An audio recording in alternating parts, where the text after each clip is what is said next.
திரு ஸ்டாலின் அவர்களே, மேற்கு மாவட்டம் அண்ணா திமுக கோட்டை.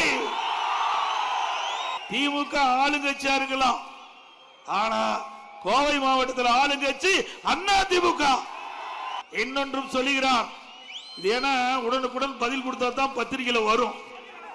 என்ன கிருஷ்ணகிரியில திருப்பூர் மாவட்டத்தை பேசிட்டு நீ நினைப்பீங்க, ஆனா பத்திரிகையில தமிழ்நாடு முழுவதும் ஸ்டாலின் அவர்கள் சொன்ன கருத்து வெளியிடப்பட்டுகின்றது. அதற்கு பதில் சொல்லுகின்ற விதமாக தான் கிருஷ்ணகிரி மாவட்டத்தை பொருத்தமான இடம் என்று கருதி இங்க பேசுறேன். பல்வேறு திட்டங்களை அறிவிச்சிட்டாராம். அந்த எரிச்சல்ல தான் நாம் பேசிட்டு இருக்கிறோம். அவர் போட்ட திட்டம் எதுக்காவது மக்களுக்கு உதவுகின்ற திட்டமா இருக்குதா? இன்றைக்கு 4 ஆண்டு திமுக ஆட்சி வந்த பிறகு 4 ஆண்டு ஆகிவிட்டது. நான் அறிக்கை விட்டவுடன் அப்பொழுது ஒரு டிஜிபி இருந்தார். 2.0, 3.0, 4.0 கஞ்சா போதை பொருளை நிறுத்தப்படும் சொன்னார். கடைசி வரைக்கும் போட்டு ரிட்டையர் ஆகி போயிட்டார். திமுகவில் commission collection corruption, commission collection corruption, இதுதான் தினந்தோறும் நடத்திட்டு இருக்குது. திமுக லட்சியமே தாரக மந்திரம் இது 3 தான். கடை வரியும் உயர்த்தி விட்டார்கள், வீட்டு வரியும் உயர்த்தி விட்டார்கள், அதோட குடிய வரியும் உயர்த்தி விட்டார்கள். போதாததுக்கு குப்பைக்கு வரி போட்டு விட்டார்கள். வரி மேல் வரி போட்டு மக்களை வதைக்கின்ற அரசு வேணுமா? அடுத்த ஆண்டு நடைபெற்ற சட்டமன்ற தேர்தலிலே திராவிட முன்னேற்ற கழகம் படு தோல்வி சந்திப்பது உறுதியாகிவிட்டது. பெரியவர்களே, தாய்மார்களே, விவசாயிகளே, விவசாய தொழிலாளிகளே, வரி என்று சிறப்பித்துக் கொண்டிருக்கின்ற மகளிரை சேர்ந்த சகோதரிகளே, இளைஞர் பட்டாளங்களே, பத்திரிகையாளர், ஊடகங்களே, அனைவருக்கும் என்னுடைய முதற்கண் வணக்கம். நேற்றைய தினம் முதலமைச்சர் ஸ்டாலின் அவர்கள் திருப்பூர் மாவட்டம் உடுமலைப்பேட்டையில் பேசியிருக்கிறாரு. எடப்பாடி பழனிசாமி முதலா மேற்கு மாவட்டத்தை தேர்ந்தெடுத்து தேர்தல் சுற்றுப்பயணத்தை மேற்கொண்டிருக்கின்றார் என்று ஒரு கருத்தை குறிப்பிட்டிருக்கின்றார். மேற்கு மாவட்டம் திமுகவுடைய கோட்டை, இங்க எப்படி எடப்பாடி பழனிசாமி அவர்கள் தேர்தல் சுற்றுப்பயணத்தை தொடங்கிறார் என்று எனக்கு தெரியவில்லை என்று தெரியாமல் சொல்லியிருக்கின்றார். திரு ஸ்டாலின் அவர்களே, மேற்கு மாவட்டம் அண்ணா திமுக கோட்டை. 2021 சட்டமன்ற பொது தேர்தல் கோவை மாவட்டத்தில் 10 இடங்களிலும் அண்ணா திமுக கூட்டணி 100க்கு 100 வெற்றி பெற்றது. திமுக ஆளுங்கட்சியா இருக்கலாம், ஆனா கோவை மாவட்டத்தில் ஆளுங்கட்சி அண்ணா திமுக. ஆக கோவை மேற்கு மாவட்டத்தில் 100க்கு 80% வெற்றி பெற்று அனைத்து இந்திய அண்ணா திராவிட முன்னேற்ற கழகம் மிகப்பெரிய வலிமை உள்ள கட்சி என்பதை 2021 சட்டமன்ற பொது தேர்தலை நாங்கள் நிரூபித்து காட்டியிருக்கிறோம். ஸ்டாலின் அவர்களே, இன்னொன்றும் சொல்லுகிறார், இது ஏன்னா உடனுக்குடன் பதில் கொடுத்தா தான் பத்திரிகையில வரும். என்ன கிருஷ்ணகிரியில திருப்பூர் மாவட்டத்தை பேசிட்டு நீ நினைப்பீங்க, ஆனா பத்திரிகையில தமிழ்நாடு முழுவதும் ஸ்டாலின் அவர்கள் சொன்ன கருத்து வெளியிடப்பட்டுகின்றது. அதற்கு பதில் சொல்லுகின்ற விதமாக தான் கிருஷ்ணகிரி மாவட்டத்தை பொருத்தமான இடம் என்று கருதி இங்க பேசுறேன். திருப்பூர் மாநகராட்சி, கோவை மாநகராட்சி, 2 மாநகராட்சியிலும் ஸ்மார்ட் சிட்டி திட்டத்தில் ஆயிரக்கணக்கான கோடி கொண்டு வந்து திட்டத்தை நிறைவேற்றிய அரசு அண்ணா திமுக அரசாங்கம். திருப்பூர்ல பிரம்மாண்டமான அரசு மருத்துவக் கல்லூரி மருத்துவமனை கொடுத்திருக்கிறோம். திரு ஸ்டாலின் அவர்களே, உடுமலைப்பேட்டையில கால்நடை மருத்துவமனை ஆராய்ச்சி நிலையத்தை கொடுத்திருக்கின்றோம். கால்நடை மருத்துவக் கல்லூரி ஆராய்ச்சி நிலையத்தை உடுமலைப்பேட்டையில கொடுத்திருக்கிறோம்.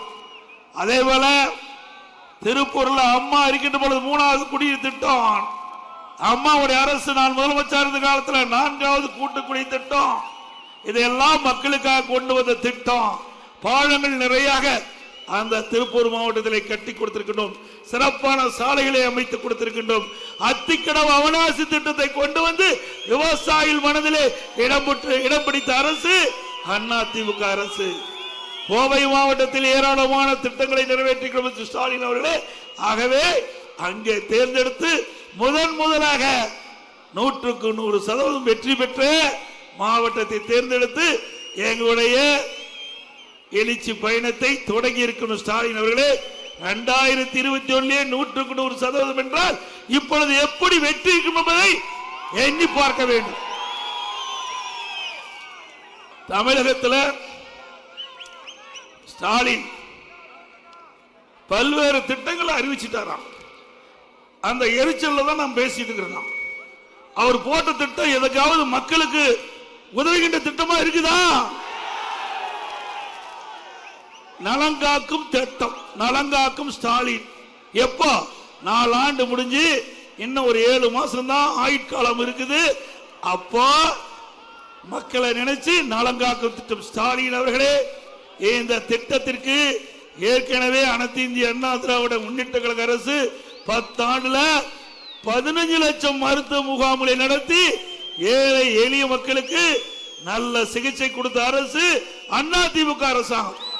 அதற்கு ஸ்டிக்கர் ஒட்டி இன்றைய தினம் பெயரை மாற்றி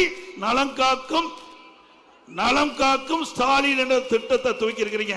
இது அதிமுக கொண்டு வந்த திட்டம் ஸ்டாலின் அவர்களே. ஆக மக்களை ஏமாற்றுவதற்காக அடுத்த ஆண்டு தேர்தல் வர இருக்கின்ற இந்த சூழ்நிலையில் திட்டமிட்டு இந்த பெயரை வைத்து மக்களை ஏமாற்றுவதற்காக இன்றைய தினம் திராவிட முன்னேற்ற கழக அரசு நடிக்கின்ற நாடகம். இன்னொன்று, இப்ப உங்களுடன் ஸ்டாலின் என்று ஒரு விளம்பரத்தை அடித்து இது துவக்கோலாக்கின்றிருக்கிறார். இதில் என்ன 46 பிரச்சனைகள் மக்களுக்கு இருப்பதாகவும் அந்த 46 பிரச்சனைகளை அங்கங்க வீடு வீடாக வந்து அரசு அதிகாரிகள் இதில் ஏதாவது பிரச்சனை இருந்தா நீங்க மனு மூலமாக கொடுத்தா அந்த அதிகாரிகள் நேரடியாக சம்பந்தப்பட்ட அந்த துறைக்கு அனுப்பி தீர்வு காணப்படுமா? இது நடக்குமா? இதெல்லாம் திமுகவுடைய சித்து விளையாட்டுகள், மக்களை ஏமாற்றுகின்ற தந்திர வாடல். அடுத்த ஆண்டு தேர்தல் நட இருக்கிறது. இப்பொழுதுதான் முதலமைச்சருக்கு 46 பிரச்சனை மக்களுக்கு இருப்பதா கண்டறிந்திருக்கிறார். ஆக ஸ்டாலினே ஒத்துக்கொள்கிறார், 46 பிரச்சனை திமுக ஆட்சியில் மக்களிடத்தில் இருப்பது என்று ஸ்டாலின் அவர்களே ஒத்துக்கொண்டு விட்டார். அப்படின்னா இந்த ஆட்சி 4 ஆண்டு கால ஆட்சி கும்பகரண ஆட்சி தானே. இது உண்மைதான் நாம் பேசுறோம். அவர்கள் அச்சிட்டு வெளியிட்ட இந்த தாள் நாம் அச்சடிக்கல, அவர்களே அச்சடித்து வெளியிட்டிருக்காங்க. தொடக்க விழா கண்டுக்கிறாங்க. நாட்டு மக்களுக்கு 46 பிரச்சனை இருப்பது என்று இன்றைய முதலமைச்சர் இப்பதான் மக்களுடைய பிரச்சனை கண்டறிந்திருக்கிறார். இப்படிப்பட்ட அரசு தேவையா? இன்றைக்கு தமிழகத்தில் சட்ட ஒழுங்கு அடியோடு சீர்கட்டு விட்டது. இன்றைக்கு நம்ம தொலைக்காட்சி பார்ப்போம், பத்திரிகையில பார்ப்போம், தங்கம் என்ன விலை, வெள்ளி என்ன விலை அப்படின்னு பார்ப்போம். இப்போ கொலை நிலவரம் என்ன, பத்திரிகை ஊடகத்தில் கொலை நிலவரம் என்ன? இப்படிப்பட்ட ஆட்சி தேவையா? இன்றைக்கு சட்ட ஒழுங்கு சந்தி சிரிச்சுட்டு இருக்குது. இன்றைக்கு நாள்தோறும் பத்திரிகையும் ஊடகத்தையும் பார்க்கின்ற பொழுது கொலை, கொள்ளை, திருட்டு, வழிப்பறிவு, பாலியல் கொடுமை நடக்கிற நாளே இல்லை. தினந்தோறும் பத்திரிகை செய்தி இதுதான் தலைப்பு செய்தியா வந்துகிட்டு இருக்குது. இப்படி சட்ட ஒழுங்கு சீர்கட்ட ஆட்சி தேவையா? இன்றைக்கு ஆத்தூர்ல, எங்களுடைய சேலம் மாவட்டம் ஆத்தூர்ல 3 நாளைக்கு முந்தி ஒரு பட்டம் பகல்ல ஒரு நகை கடையில ஒரு 2 பேர் போய் நகை வாங்குற மாதிரி வாங்கிட்டு இருக்கும்போது கையில ஆசிட் எடுத்து மூஞ்சில அடிக்கிறாங்க, நகை தூக்கிட்டு ஓடுறாங்க பட்டம் பகல்ல. உடனே அங்க இருக்கிற மக்கள் துரத்தி பிடிச்சு காவல் நிலையத்தில் ஒப்படைச்சிருக்கிறாங்க. ஆக பகலையே கொள்ளையடிக்கின்ற ஆட்சி தேவையா? இன்றைக்கு சிறுமி முதல் பாட்டி வரைக்கும் பாதுகாப்பு இல்லை. இந்த ஆட்சியில சிறுமி முதல் பாட்டி வரைக்கும் பாதுகாப்பு இல்லை, பெண்களுக்கு பாதுகாப்பு இல்லை. இப்படிப்பட்ட ஆட்சி தொடர வேண்டுமா? இன்றைக்கு அதுதான். அப்படின்னா காவல்துறை காவலர் பணிபுரிகின்ற காவலர்களுக்கே பாதுகாப்பு இல்லை. நீங்க பாத்தீங்கன்னா பிப்ரவரி 2 மதுரை நாகைபுரம் காவல் கிரேடு 1 போலீசார் சிவா குடும்ப பிரச்சனை வெட்டி கொள்றாங்க. பிப்ரவரி 5 சென்னை குற்றப்புலனாய்வு எஸ்ஐ விஜய் பாஸ்கர் மகனின் தாக்கில் படுகாயமடைந்து மரணம். மார்ச் 19 சிவகங்கை காளையார் கோயில் காவல் நிலைய கிரேட் 1 மலையரசன் மது அருந்திய போது பணப்பிரச்சனையால் ஆட்டோ ஓட்டுநரால் எரித்து கொலை. மார்ச் 27 மதுரை முஸ்லிம்பட்டி ஏட்டு முத்துக்குமார் கஞ்சா வியாபாரியால் கண்டித்தால் கல்லால் அடித்து கொலை. ஜூலை 25 சென்னை ஆயுதப்படை எஸ்ஐ ராஜாராமன் நண்பருடன் தகராறில் தலையில் அடிபட்டு மரணம். ஆகஸ்ட் 5 திருப்பூர் குடிமங்கலம் அருகே சிறப்பு எஸ்ஐ சண்முக சுந்தரம் தந்தை மகன் பிரச்சனை விசாரணை போது கழுத்தறுக்கப்பட்டு கொலை. காவலருக்கே இப்படி நிலைமை, மக்களை யாரு பாதுகாக்கிறது? இப்படிப்பட்ட ஆட்சி வேண்டுமா?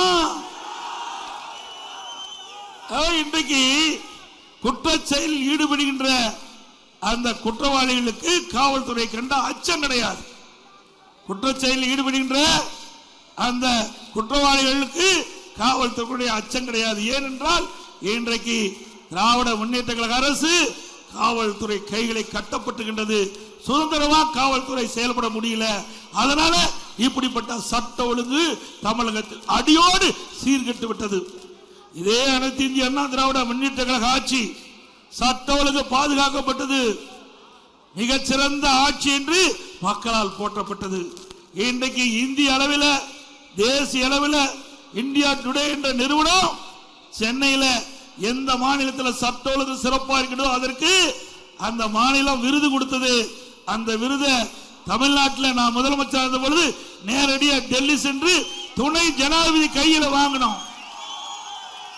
அந்த அளவுக்கு சட்ட ஒழுங்கு சிறப்பாக செயல்பட்ட அரசு அண்ணா திமுக அரசாங்கம். அதே போல இன்றைய தினம் பார்த்தீங்கன்னா போதைப் பொருள் எங்க பார்த்தாலும் போதைப் பொருள் விற்காத இடமே இல்லை. கஞ்சா மற்றும் பல போதைப் பொருட்கள் பல்வேறு உருவத்தில் வந்து இன்றைக்கு தமிழ்நாடு முழுவதும் விற்பனை ஆகிக்கொண்டிருக்குது. இன்றைக்கு நகரத்திலிருந்து கிராமம் வரை இன்றைக்கு போதைப் பொருள் விற்பனை அமோகமாக நடைபெற்றுக் கொண்டிருக்கிறது. தமிழ்நாட்டில் எது கிடைக்குதோ இல்லையா போதைப் பொருள் தாராளமாக கிடைக்கிறது. போதைப் பொருள் நிறைந்த மாநிலமா தமிழ்நாடு விலகி கொண்டிருக்கிறது. திராவிட முன்னேற்ற கழக ஆட்சி ஏற்பட்டு ஒரே ஆண்டில் இப்படிப்பட்ட போதைப் பொருள் விற்பனை தமிழகத்திலே அதிகமாகிவிட்டது. இதில் மாணவர்கள், இளைஞர்கள், பொதுமக்கள் கடுமையாக பாதிக்கப்பட்டிருக்கிறாங்க. இதை இரும்பு கரம் கொண்டு அடக்க வேண்டும் என்று முதலமைச்சருக்கு எச்சரிக்கை கொடுத்தேன். சட்டமன்றத்தில் பிரதான எதிர்க்கட்சி தலைவர் என்ற முறையில் சட்டமன்றத்தில் இந்த கருத்தை முதலமைச்சருடைய கவனத்துக்கு கொண்டு போன பத்திரிகையின் வாயிலாக ஊடகத்தின் வாயிலாக வெளிப்படுத்தணும். இந்த அரசாங்கம் எந்தவித நடவடிக்கை எடுக்கவில்லை. இன்றைக்கு 4 ஆண்டு திமுக ஆட்சி வந்த பிறகு 4 ஆண்டு ஆகிவிட்டது. நான் அறிக்கை விட்டவுடன் அப்பொழுது ஒரு டிஜிபி இருந்தார். 2.0, 3.0, 4.0 கஞ்சா போதை பொருளை நிறுத்தப்படும் சொன்னார். கடைசி வரைக்கும் ஓ போட்டு ரிட்டையர் ஆகி போயிட்டார். கடைசி வரைக்கும் ஓ போட்டு ரிட்டையர் ஆகி போயிட்டார். இப்படி மக்களை ஏமாற்றுகின்ற அரசு தான் இந்த அரசு. அனைத்து இந்திய அண்ணா திராவிட முன்னேற்ற கழகம் இருக்கின்ற வரை இன்றைக்கு தமிழகத்திலே சட்ட ஒழுங்கு கட்டுப்பாட்டுக்குள் இருந்தது. குற்றச்செயல் ஈடுபடுகிறவர்கள் காவல்துறை கண்டால் அச்சப்படுகின்ற அளவிற்கு ஒரு சிறந்த நிர்வாகத்தை அண்ணா திமுக அரசு வழங்கப்பட்டது என்பதை நேரத்தில் குறிப்பிட விரும்புகின்றேன்.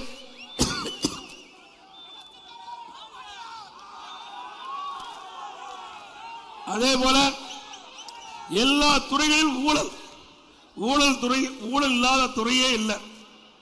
திமுகவில் commission, collection, corruption, commission, collection, corruption இதுதான் தினந்தோறும் நடத்திட்டு இருக்குது. திமுக லட்சியமே தாரக மந்திரம் இது 3 தான். இப்படிப்பட்ட ஊழல் ஆட்சி தேவையா?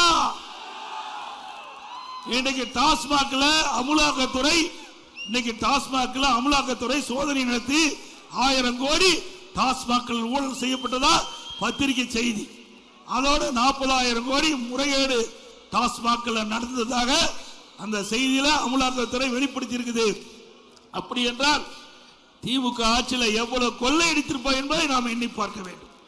அது மட்டுமல்ல, தமிழ்நாட்டில் சுமார் 6000 மதுக்கடைகள் இருக்கின்றன. 6000 மதுக்கடையில் ஒவ்வொரு கடையிலையும் பல்லாயிரக்கணக்கான பாட்டில் விற்குது. ஒரு நாளைக்கு 1.5 கோடி பாட்டில் டாஸ்மாக்ல விற்குது. நம்ம ஆள் யாரும் டாஸ்மாக் போகாதீங்க தயவு செய்து. 1.5 கோடி பாட்டில் டாஸ்மாக்ல விக்குது. ஒரு பாட்டிலுக்கு 10 ரூபா விலை அதிகமா வாங்கிட்டு இருக்காங்க. இத அங்க இருக்கிற டாஸ்மாக் இருக்கின்ற அந்த விற்பனையாளர் கேட்டா மேலிடத்துக்கு போகுதுன்னு சொல்றார். பேட்டியே கொடுத்தார். பேட்டியிலே வெளி வந்திருக்குது. ஆக இதுக்கு யார் மந்திரின்னு தெரியுமில்ல உங்களுக்கு? செந்தில் பாலாஜி. அவருக்கு பேரே 10 ரூபா மந்திரின்னு வச்சாச்சு. 10 ரூபா மந்திரினா செந்தில் பாலாஜி. ஆக இவர் தான் இதற்கு ஒரு கோடு போட்டார். இப்ப ரோடு போட்டு அழகா போயிட்டு இருக்குது. ஒரு நாளைக்கு 1.5 கோடி பாட்டில் விற்பனை. ஒரு பாட்டிலுக்கு 10 ரூபாய்னா 15 கோடி இந்த டாஸ்மாக் கடையில் இருந்து பாட்டில் விற்பனையில் இருந்து மட்டும் மேலிடத்துக்கு போயிட்டு இருக்குது. மாசத்துக்கு 450 கோடி, வருஷத்துக்கு 5400 கோடி, 4 வருஷத்துக்கு 22,000 கோடி இந்த டாஸ்மாக் கடையில் பாட்டிலுக்கு 10 ரூபா அதிகம் வாங்கினதுல மேலிடத்துக்கு போனது 22,000 கோடி. இப்படி கொள்ளையடிக்கிற அரசாங்கம் தேவையா? அதே போல இந்த பகுதி கிருஷ்ணகிரி சட்டமன்ற தொகுதி, கிருஷ்ணகிரி மாவட்டம் பெரும்பாலும் விவசாயம் நிறைந்த மாவட்டம். இந்த விவசாயம் நிறைந்த மாவட்டத்தில் அனைத்து இந்திய அண்ணா திராவிட முன்னேற்ற கழக ஆட்சியில் ஏராளமான திட்டங்களை நாங்கள் நடைமுறைப்படுத்தியிருக்கின்றோம். விவசாயிகள் எப்பொழுதெல்லாம் பாதிக்கப்படுகிறார்களோ அப்பொழுதெல்லாம் விவசாயிகளுக்கு உதவி செய்கின்ற அரசு அண்ணா திமுக அரசாங்கம். அது மட்டுமல்ல, விவசாயிகள் தொடக்க வேளாண் கூட்டுறவு சங்கத்தில் வாங்கிய பயிர்கடன் 2 முறை தள்ளுபடி செஞ்ச. 2 முறை தள்ளுபடி செஞ்ச. குடி மராமத்து திட்டம், அந்த திட்டத்தை கொண்டு வந்து பல ஆண்டுகளாக ஏரி குளம் தூர்வாராம இருந்தது. அந்த ஏரி குளங்கள்லாம் கண்டறியப்பட்டு குடி மராமத்து திட்டத்தில் தூர்வாரி அந்த தூர்வாரப்பட்ட வண்டல் மண் விவசாயிகளுக்கு உடைய நிலங்களுக்கு இயற்கை உரமா இலவசமா கொடுத்த அரசு அண்ணா திமுக அரசு.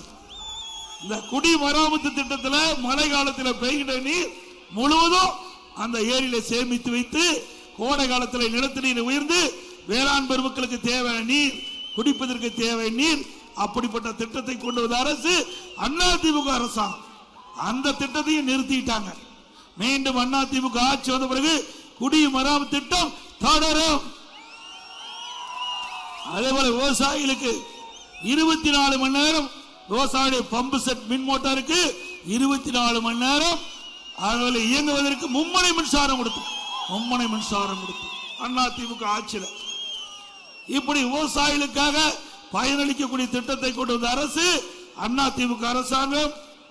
அதே போல பயிர் காப்பீட்டு திட்டம். இன்றைக்கு விவசாயிகள் பயிரிடுகின்ற பயிர்கள் இன்றைக்கு வறட்சியால் பாதிக்கப்பட்டாலும், வெள்ளத்தால் பாதிக்கப்பட்டாலும், புயலால் பாதிக்கப்பட்டாலும் அதை சேதத்தை மதிப்பிட்டு பயிர் காப்பீட்டு திட்டத்தில் விவசாயிகள் இணைக்கப்பட்டு அந்த இழப்பீட்டுக்கு தேவையான நிதியை பெற்று தந்த அரசு அண்ணா திமுக அரசாங்கம். அதே போல இங்கே இந்த கிருஷ்ணகிரி மாவட்டம் இன்றைக்கு ஏழை மக்கள் விவசாயிகள் அதிகம் நிறைந்த மாவட்டம்.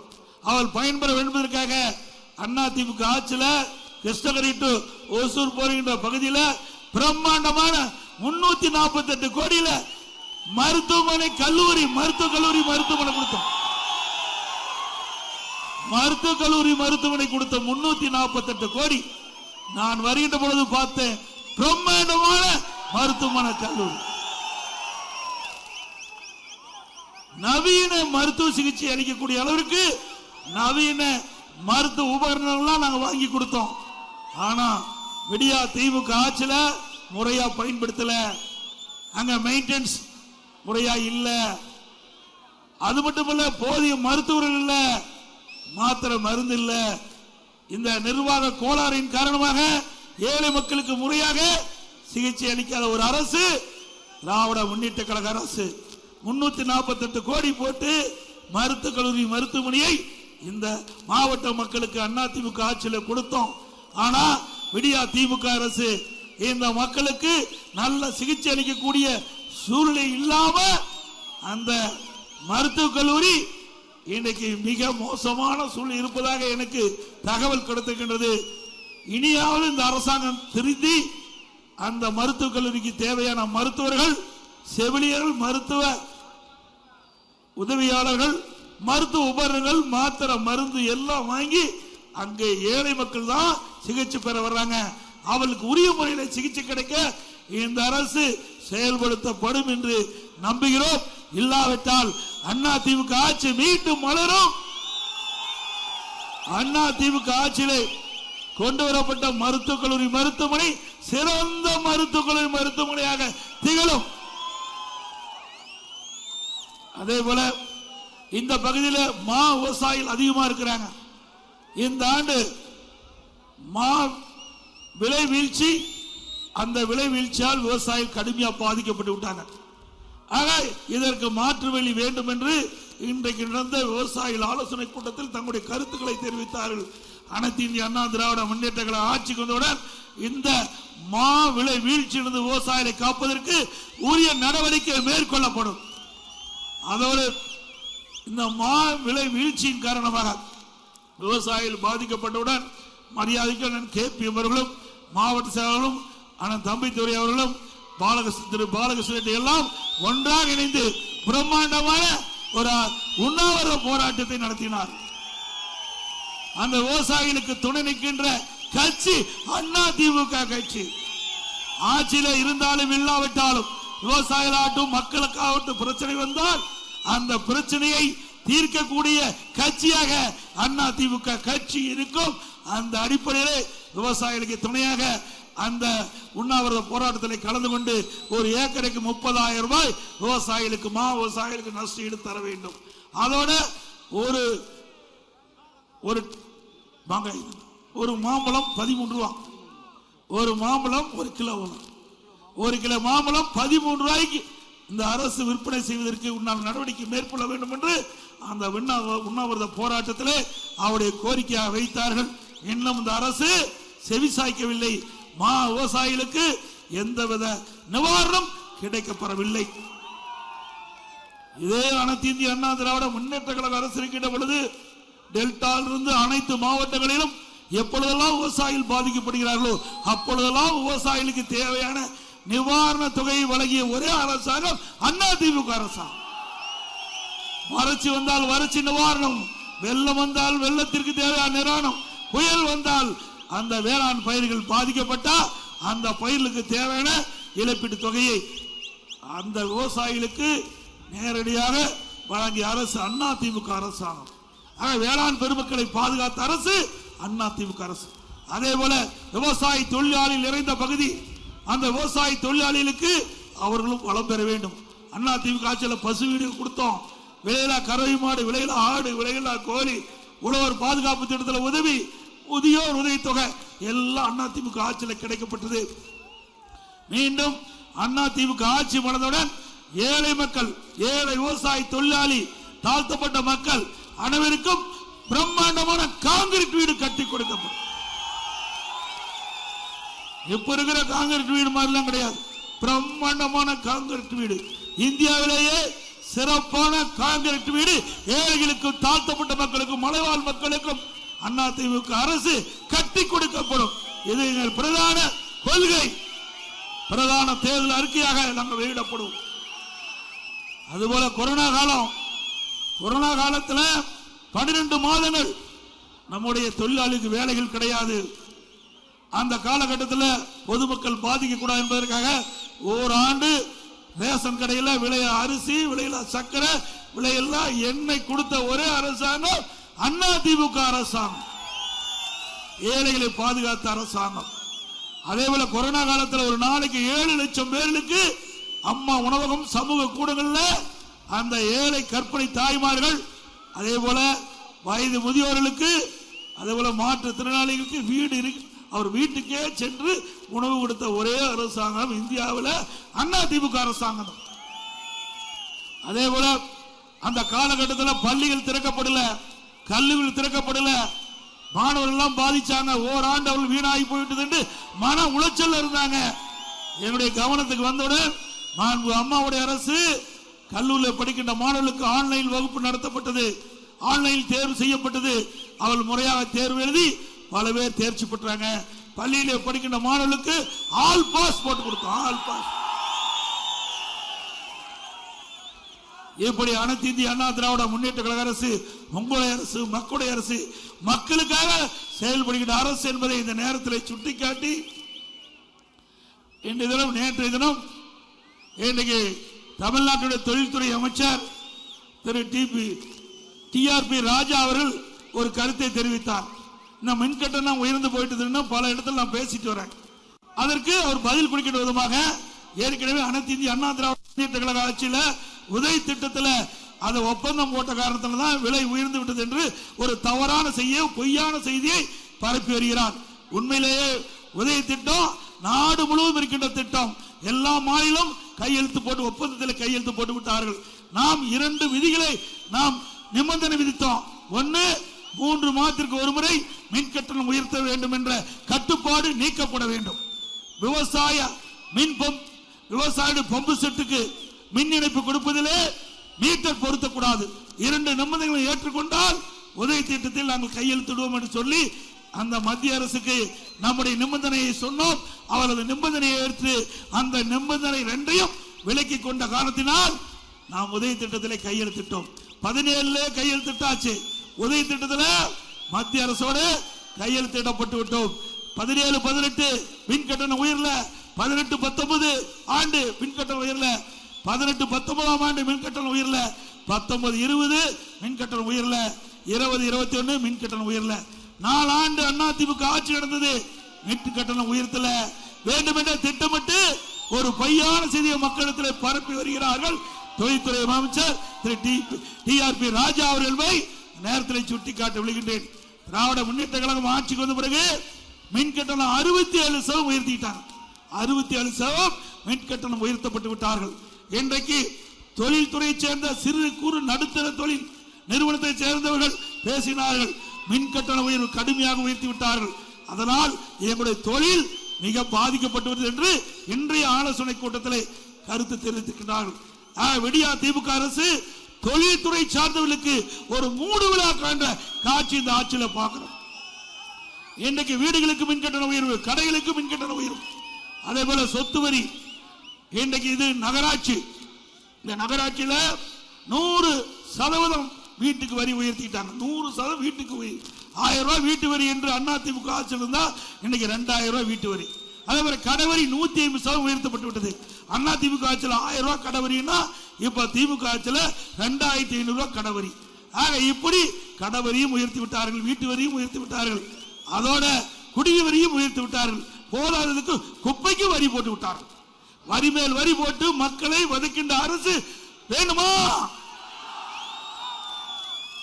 அடுத்த ஆண்டு நடைபெற்ற சட்டமன்ற தேர்தலிலே திராவிட முன்னேற்ற கழகம் படு தோல்வி சந்திப்பது உறுதியாகிவிட்டது. அனைத்து இந்திய அண்ணா திராவிட முன்னேற்ற கழகம் எங்களுடைய கூட்டணி மிகப்பெரிய வெற்றியை உங்களால் பெறும். அனைத்து இந்திய அண்ணா திராவிட முன்னேற்ற கழகம் தருணி பெரும்பான்மையோடு ஆட்சி அமைக்கும். அதற்கு நீங்கள் அத்தனை பேரும் துணை நிற்க வேண்டும் என்று இருகரை கூப்பி வேண்டி கேட்டு